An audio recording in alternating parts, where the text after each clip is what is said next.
Charles ने बात की। उसने कहा कि अगर प्रेशर को कांस्टेंट रखा जाए तो वॉल्यूम और टेम्परेचर जो है एक दूसरे के डायरेक्टली प्रोपोर्शनल होते हैं। उसका जो एक्सपेरिमेंट था उसके बारे में पढ़ते हैं कि क्या ऐसा वाकई है, और पिक्चर्स की मदद से देखेंगे कि अगर कांस्टेंट रखा जाए प्रेशर को तो वॉल्यूम और टेम्परेचर डायरेक्टली प्रोपोर्शनल होते हैं। सबसे पहले बात करेंगे जे चार्ल्स के बारे में। तो जे चार्ल्स जो है वो 1746 से 1823 तक ज़िंदा रहा। एक फ़्रांसीसी मौजूद साइंसदान और रियाजीदान था। उसने 1802 में वजाहत की कि कैसे गर्म करने पर गैसेस फैलती हैं। कहता है गैस को जब गर्म किया जाए तो वो फैलती है। आइए एक ऐसे सिलेंडर में जिसका पिस्टन हरकत कर सके गैस की कुछ मकदार लेते हैं। तो पिस्टन हरकत कर सकता है तो गैस उसने थोड़ा सा लिया है।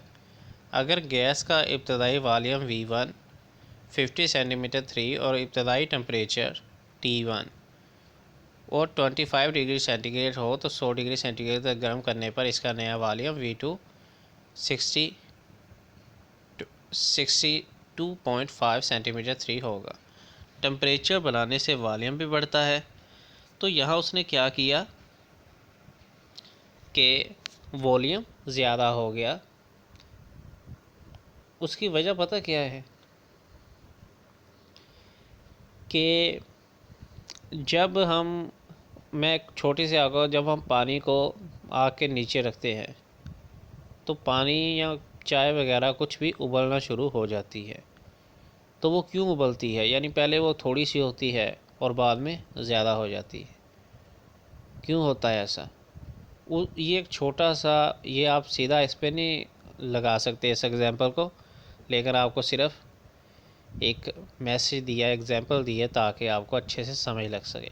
उसने बोला कि सबसे पहले अगर आप लेफ़्ट पे देखें वहाँ पे टेम्परेचर हमारे पास 25 डिग्री था। आग का टेम्परेचर 25 डिग्री था और वॉल्यूम उसका 50 था, ठीक है। लेकिन जैसे उसने नीचे आग ज़्यादा की तो पिस्टन ऊपर को हो गया। वो क्यों हुआ? क्योंकि जो मालिक्यूल थे गैस के वो फैलने शुरू हो गए। जैसे वो मालिक्यूल्स फैलने शुरू हुए तो क्या हुआ कि टेम्परेचर क्योंकि पहले ही ज़्यादा था तो वॉल्यूम भी थोड़ा ज़्यादा हो गया। इतना ज़्यादा भी नहीं हुआ कि उसने बोला था डायरेक्टली प्रोपोर्शनल है, तो अभी उसके इतना भी मतलब कह सकते हैं कि इतना भी ज़्यादा नहीं हुआ। टेम्परेचर जो है वो 25 डिग्री से 100 तक चला गया, यानी कि बहुत ज़्यादा हो गया। तो अगर हम देखें तो जो वॉल्यूम था पहले वो बाद के टेम्परेचर के इक्वल है, यानी कि दुगना है। जो टेम्परेचर है वो वॉल्यूम से दुगना है। वॉल्यूम 50 था पहले, टेम्परेचर 25 था, लेकिन बाद में टेम्परेचर 100 तक चला गया और वॉल्यूम थोड़ा ज़्यादा हुआ, यानी कि 62 तक हुआ। फ़िलहाल नीचे अगर है इसके बारे में तो देखते हैं। याद रखें हमेशा सवाल हल करते हुए टेम्परेचर को सेंटीग्रेड से केल्विन स्केल में ज़रूर तब्दील करें, यानी कि 273 प्लस जितने भी सेंटीग्रेड हो वो लिखने हैं आपने। तो यहाँ उसने बोला कि ऑक्सीजन गैस का वॉल्यूम 30 डिग्री सेंटीग्रेड टेम्परेचर पर 250 सेंटी M3 था। अगर गैस को 700 तक फैलने की चाहिए इसको फाइनल टेम्परेचर मूव करें जबकि प्रेशर कांस्टेंट रखा जाए। पहला वॉल्यूम हमारे पास था 250 और टेम्परेचर 30 था। वॉल्यूम 2 हमारे पास 700 हो गया।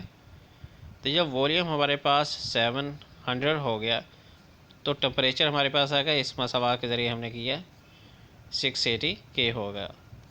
तो इसमें कुछ मज़ीद एग्जांपल हमारे पास मौजूद हैं। याद रखिए डिग्री का निशान सेल्सियस स्केल के साथ लगाया जाता है, केल्विन स्केल के साथ नहीं। 3 डिग्री सेंटीग्रेड लिख सकते हैं आप, 3 डिग्री केल्विन नहीं लिखना। कहता है जिस्म के टेम्परेचर की पैमाइश किन यूनिट्स में की जाती है? जिस्म के टेम्परेचर को फ़ारेनहाइट स्केल में नापा जाता है। आमतौर पर जिस्म का टेम्परेचर 98 डिग्री 0.6 डिग्री फ़ारेनहाइट होता है, जो कि 37 डिग्री सेंटीग्रेड के बराबर है। ये टेम्परेचर आम औसत एटमॉस्फेरिक टेम्परेचर के करीब है। सर्दियों में एटमॉस्फेरिक टेम्परेचर जिस्म के टेम्परेचर से कम हो जाता है। एफ्यूजन के कानून के मुताबिक हरारत हमारे जिस्म से बाहर बह जाती है और हमें ठंडक महसूस होती है। इस बहाव को काबू करने के लिए हम काले और गर्म कपड़े पहनते हैं, जिसका टेम्परेचर बरकरार रखने के लिए हम खुश्क फल, चाय, कॉफ़ी और गोश्त वगैरह का इस्तेमाल करते हैं। तो जो हरारत है हमारे जिस्म की वो बहकर किधर जाती है? ठंडे मौसम की तरफ। एक छोटी सी एग्जांपल से आपको समझाता हूँ कि अगर कोई चीज़ ठंडी हो और उसको आप आग के करीब करें तो वो गर्म क्यों हो जाती है? हीट जो है वो किधर जाती है? ठंडे की तरफ। आहिस्ता आहिस्ता जो आपने हाथ में चीज़ पकड़ी है, आपका हाथ भी जलना शुरू हो सकता है। इसी तरह जैसे सर्दियाँ आती हैं तो वहाँ पे हमारा जिस्म का अगर 37 डिग्री सेंटीग्रेड है और 98 फ़ारेनहाइट है तो क्या होगा? सर्दियों में बाहर ज़्यादा ठंड होगी, हमारे जिस्म की हीट बाहर आना शुरू हो जाएगी। 37 से हमारा जिस्म किधर चले जाएगा? 20 पर, 15 पर।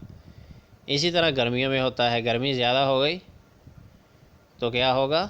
हमारा 37 डिग्री है, अगर बाहर ज़्यादा गर्मी होगी 45 पर, तो 45 वाला किधर आना शुरू हो जाएगा? हमारे जिस्म की तरफ।